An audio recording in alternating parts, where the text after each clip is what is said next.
বিধানসভায় তুলকালাম তৃণমূলের দুই শিবিরের লড়াইয়ে গড়ালো বিধানসভাতেও বিরোধী মুখ্য সচেতক আকরুজ্জামানের সঙ্গে বাঘ বিতণ্ডা তর্কাতর্কি মার্শাল ডেকে চ্যাং দোলা করে বার করতে হলো বেলেঘাটার বিধায়ককে। একদিনের জন্য সাসপেন্ড করা হলো তাকে। তৃণমূলের গোষ্ঠী কন্দল এবার বিধানসভার অভ্যন্তরেও দুই শিবিরের মধ্যে বিধানসভা কক্ষেই তর্কাতর্কি বাঘ বিতণ্ডা। অন্য বিধায়করা চেষ্টা করেও শান্ত করতে পারেননি মমতাপন্থী বিধায়ক কুণাল ঘোষকে। শেষ পর্যন্ত মার্শাল ডেকে বার করতে হয় কুণালকে। তাকে একদিনের জন্য সাসপেন্ড করে বিধায়ক। ঘটনার সূত্রপাত ঋতব্রতপন্থী বিধায়ক এবং বিরোধী মুখ্য সচেতক আকরুজ্জামানের বক্তব্য রাখার সময় হঠাৎই কুণাল তার সামনে চলে আসেন এবং আকরুজ্জামানকে বাধা দিতে থাকেন। কুণাল ঘোষের মূল অভিযোগ, বিরোধী মুখ্য সচেতক তাকে বলার সুযোগ দিচ্ছেন না। বিজেপির কথা মতো চলছেন ঋতব্রতপন্থী বিধায়ক। বিধানসভায় বক্তৃতা না দিতে পারলে আমার জীবন অচল হয়ে যাবে, আমি সেটা মনে করি না, বাট এটা আমার অধিকার। আজকে পুলিশ নিয়ে আমাদের বক্তব্য আছে, পার্টি ডামি বিরোধীদের দিয়ে ডামি বক্তা দিয়ে আসল পয়েন্টগুলো অ্যাভয়েড করে ফাঁকা মাঠে গোল দিচ্ছে বিজেপি। তারপরে আমি বলেছি অন্যায়ভাবে আমাকে আমার কণ্ঠরোধ করা হচ্ছে এবং আমার বক্তব্য হচ্ছে এটা করছেন এই তথাকথিত বি টিম বিরোধী, তথাকথিত অনৈতিকভাবে পাওয়া বিরোধীরা, বাট এরা ইনস্ট্রাক্টেড অ্যান্ড কন্ট্রোলড বাই সরকার পক্ষ। কুণালের অভিযোগ অবশ্য উড়িয়ে দিয়েছেন বিরোধী মুখ্য সচেতক আকরুজ্জামান। কুণালদা যে অভিযোগ করেছে যে ওকে বলতে দেওয়া হয় না, তার কারণ বিরোধী চিফ হুইপ হিসাবে আমার যেমন তৃণমূল কংগ্রেসের ৭৯ জন সদস্য আছে, কংগ্রেসের 2 জন আছে, সিপিএমের 1 জন আছে এবং আইএসএফের 1 জন সদস্য আছে। সকলকে টাইম মেনটেন করে বক্তব্য রাখার সুযোগ করে দেওয়ার দায়িত্ব আমার।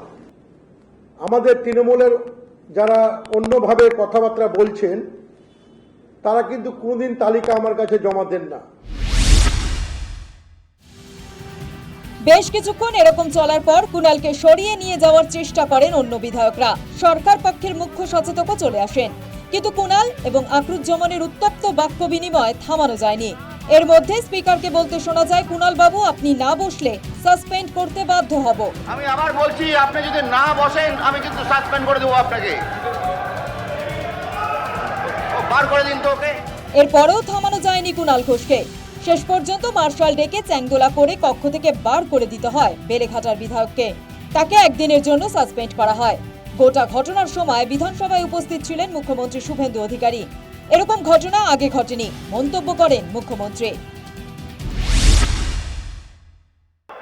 প্রতিবাদ অনেক রকম হয়, এখানে 5 বার 7 বার 8 বারের বিধায়করাও আছেন। এই রকম অসভ্যতা আমি বিধানসভায় আমরা আগে দেখিনি। তৃণমূল শিবির 2 ভাগে বিভক্ত। বিধানসভা অধিবেশন শুরু হবার পর থেকেই মমতাপন্থীদের অভিযোগ তাদের বলতে দেওয়া হচ্ছে না।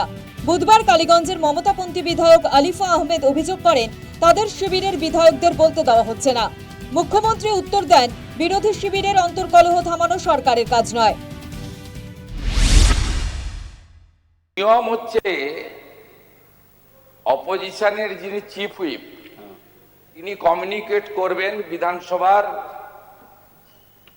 মানে রুলিং পার্টির চিফ হুইপের অফিসে, সেইখান থেকে তালিকা তৈরি হয়। আর আপনাদের যে নিজেদের ঝগড়া, এটা মিটানোর জন্য তো রাজ্য সরকার মুখ্যমন্ত্রী দায়িত্ব নিতে পারবে না। আপনারা নিজেদের ঝগড়া মিটান এবং হাউসটা সুস্থভাবে চালাতে সহযোগিতা করুন। সরকারের খারাপ কাজের সমালোচনা করে সরকার পক্ষকে সাবধান করে দেওয়া বিরোধী শিবিরের কাজ। অথচ লজ্জাজনকভাবে বিরোধী বিধায়করা নিজেদের মধ্যে সংঘাতে এক লজ্জার নজির গড়লেন। আগে কখনো এরকম ঘটনা ঘটেছে কিনা মনে করতে পারছেন না অভিজ্ঞ বিধায়করাও। News time.